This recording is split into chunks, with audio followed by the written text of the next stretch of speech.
Hi hello నమస్తే welcome back to our channel Telugu Rajyam నేను మీరా రాష్ట్ర ముఖ్యమంత్రిగా చంద్రబాబు నాయుడు గురువారం పదవీ బాధ్యతలు స్వీకరించారు.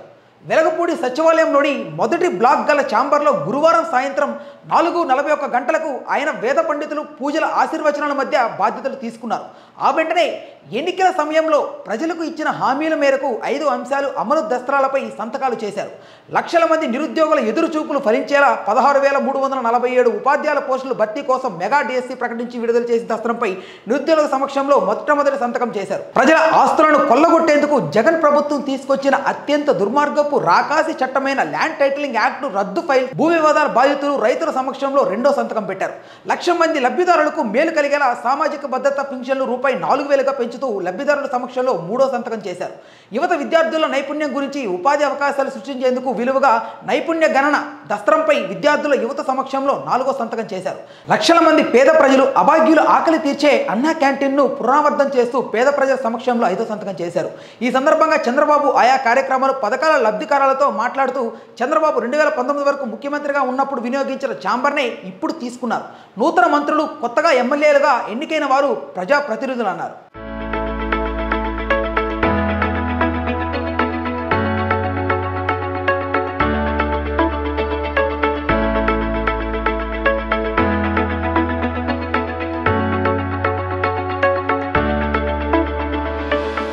మ్యాటర్లోకి వెళ్తే మొదటి సంతకంగా మెగా డిఎస్సి నిరుద్యోగుల ఆవేదనను అర్థం చేసుకున్నాం. గత ప్రభుత్వ హయాంలో డిఎస్సి ద్వారా ఒక్క పోస్ట్ కూడా భర్తీ చేయలేదు. రాష్ట్ర పబ్లిక్ సర్వీస్ కమిషన్ ఉద్యోగాలకు సరిగ్గా నోటిఫికేషన్లు ఇవ్వలేదు. పరిశ్రమలు పెట్టుబడులు రాకపోవడం వల్ల ఎవరికీ ప్రైవేటు ఉద్యోగాలు కూడా లభించలేదు.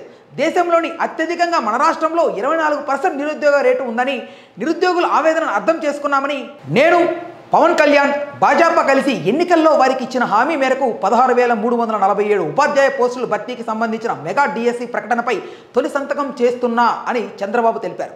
రెండవ సంతకంగా ల్యాండ్ టైటిలింగ్ యాక్ట్ రద్దు. ప్రజల భూములు ఆస్తులకు రక్షణ లేకుండా చేశారు. గత ప్రభుత్వం ల్యాండ్ టైటిలింగ్ యాక్ట్ తీసుకువచ్చి ప్రజల భూములు ఆస్తులకు రక్షణ లేకుండా చేసింది. ప్రజలు తమ కష్టార్జితంతో కొనుగోలు చేసిన వారి వారసత్వంగా లభించిన భూములు పట్టాదారుల పాస్ పుస్తకాలపై జగన్ బొమ్మ వేసుకున్నారు. ఇదెక్కడి దారుణం? ఆయన ఏదో తన భూముల్ని ప్రజలకు ఇచ్చినట్లుగా పాస్ పుస్తకాలపై జగనన్న భూ హక్కు అంటూ ముద్రించారు. చట్టం ముసుగులో ఎన్నో చోట్ల తన మనుషులను పెట్టుకుని భూములు రికార్డులు మార్చేయడానికి ప్రయత్నించారు. తద్వారా దందాలు చేయాలని చూశారు.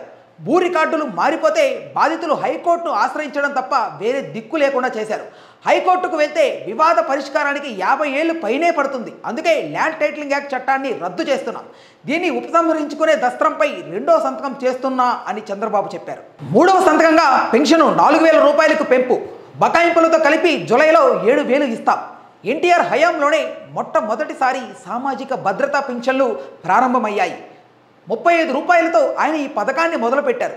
దాన్ని నేను ₹75 వరకు పెంచాను. రాష్ట్ర విభజన తర్వాత 200గా ఉన్న పెన్షన్లు తొలుతగా 1000కి తర్వాత 2000కు పెంచారు. కానీ గత ప్రభుత్వం 5 ఏళ్లలో విడతల వారీగా ₹1000 మాత్రమే పెంచింది. అందుకే ఎన్నికల ప్రచారంలో ఇచ్చిన హామీ మేరకు పెన్షన్ ₹4,000 పెంచుతాం. మొన్న ఏప్రిల్ నుంచే ఈ పెంపు వర్తిస్తుంది. ఏప్రిల్, మే, జూన్ నెల బకాయిలు 1000 చొప్పున మొత్తం 3,000. జూలై నెల పింఛన్ను ₹4,000 కలిపి మొత్తం 7,000 ఇస్తాం. ఇది జూలై నెలలో లబ్ధిదారులకు అందుతుంది. దివ్యాంగుల పింఛన్ను కూడా 6,000కు పెంచుతాం. వారి బకాయింపులతో కలిపి జూలైలోనే 12,000 ఇస్తాం. కొన్ని కేటగిరీల దివ్యాంగులకు ఇంకా ఎక్కువ వస్తుంది. మొత్తం వృద్ధులు, దివ్యాంగులు, వితంతువుల దృష్టిలో ఉంచుకొని పింఛన్ను పెంపుపై మూడో సంతకం చేశాను అని చంద్రబాబు అన్నారు. 4వ సంతకంగా నైపుణ్య గణన. మొట్టమొదటిసారి నైపుణ్య గణన యువతలో నైపుణ్యాన్ని గుర్తించేందుకు, దానికి అనుగుణంగా వారు ఉపాధి అవకాశాలు పొందేందుకు అవసరమైతే శిక్షణ ఇవ్వడం కోసం నైపుణ్య గణనకు శ్రీకారం చుట్టాం. ప్రతి ఒక్కరికి కోరికలు ఉంటాయి. వాటిని సాధించుకోవాలంటే విజ్ఞానం, మెలకువలు కావాలి. ఉన్నత చదువులు చదివినా నైపుణ్యాలు లేకపోతే ఉద్యోగాలు లభించవు. నాలెడ్జ్ ఎకనామీలో తగిన నైపుణ్యాలుంటే బాగా రాణించవచ్చు. ప్రపంచంలో ఇప్పటి వరకు చాలా చోట్ల జనగణన, కులగణన చేపట్టారు. కానీ మేము మొట్టమొదటిసారిగా నైపుణ్య గణనను శ్రీకారం చుట్టాం. ఎవరిలో ఎలాంటి నైపుణ్యం ఉంది, వారి నైపుణ్యాలకు తగ్గట్టుగా ఏ ఉద్యోగాలు ఉన్నాయి, దేశంలో ప్రపంచంలో ఎలాంటి ఉద్యోగ అవకాశాలు ఉన్నాయి, వాటికి తగిన నైపుణ్యాలు మన యువతలో ఉన్నాయా లేదా అనేది పరిశీలిస్తాం.